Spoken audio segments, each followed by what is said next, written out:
Halo, saya Dira Patijalal. Dalam pemilu tahun ini, lebih dari 10.000 politisi sedang mencalonkan diri untuk kursi legislatif maupun eksekutif di Indonesia. Baik para politisi maupun pemilih tentunya memerlukan inspirasi dan tauladan. Dalam video ini, saya ingin menampilkan 3 negarawan Indonesia yang inspiratif sebagai bahan inspirasi baik bagi politisi maupun pemilih. Profil pertama, Muhammad Hatta, proklamator kemerdekaan Indonesia. Sebagai wakil presiden Indonesia yang pertama, Bung Hatta adalah bagian dari Dwi Tunggal Soekarno-Hatta yang berkuasa sejak awal berdirinya Republik Indonesia. Namun di puncak kekuasaannya, saya ulangi di puncak kekuasaannya, Bung Hatta secara sukarela dan tanpa diduga siapapun mengajukan pengunduran dirinya sebagai wakil presiden Indonesia. Bung Hatta waktu itu merasa tidak cocok dengan Presiden Soekarno dan melihat perkembangan politik Indonesia itu sudah tidak sesuai dengan pendiriannya, prinsipnya, dan nuraninya. Pada awalnya, permohonan Bung Hatta untuk mengundurkan diri ditolak oleh parlemen waktu itu.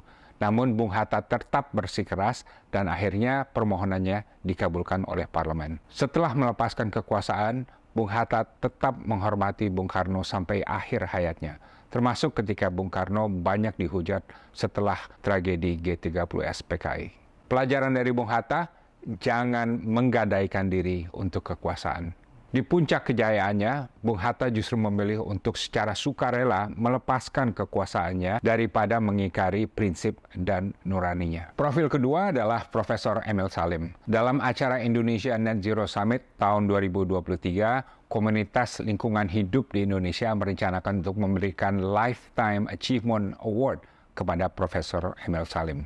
Mengapa? Karena semua orang tahu bahwa Profesor Emil Salim adalah pendekar lingkungan hidup legendaris yang sejati dan dihormati oleh semua orang dan sudah banyak jasanya. Emil Salim datang ke acara tersebut, namun sewaktu di panggung, ia menolak untuk menerima penghargaan tersebut. Pada tahun 1992, ia datang ke Rio untuk menandatangani Konvensi Rio di KTT Bumi ya, di Brazil waktu itu. Namun semenjak itu ia merasa bahwa pemerintah gagal untuk melaksanakan kewajibannya dalam Konvensi Rio. Dan dia juga mengatakan pemerintah-pemerintah dunia lainnya juga gagal melaksanakan Konvensi Rio. Jadi ia merasa sama sekali tidak berhak untuk menerima penghargaan tersebut. Pelajaran dari Emil Salim, jangan kecanduan dengan sanjungan. Dalam suasana sekarang di mana banyak pemimpin yang terlena bahkan mencari-cari pujian, Emil Salim mengingatkan kita semua bahwa pemimpin yang berbobot adalah yang berprestasi namun tidak mempan disanjung. Pemimpin yang suka disanjung adalah pemimpin yang labil dan lemah. Profil ketiga adalah Hugeng, Kepala Polisi Republik Indonesia antara 1968 sampai 1971 dan juga mantan Menteri dan juga Dirjen Imigrasi Indonesia.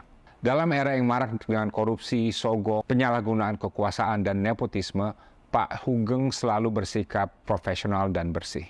Padahal waktu itu peluang korupsi dan sogok datang hampir setiap hari dan dilakukan hampir semua orang. Pak Hugeng meminta anak buahnya untuk melakukan lapor harta kekayaan, suatu hal yang sangat tidak lazim waktu itu. Ia meminta istrinya untuk menutup bisnis toko bunga karena tidak ingin istrinya mendapat orderan dari cukong yang berkepentingan terhadap jabatan dirinya. Ia menolak hadiah rumah dan mobil dari bandar judi di Medan.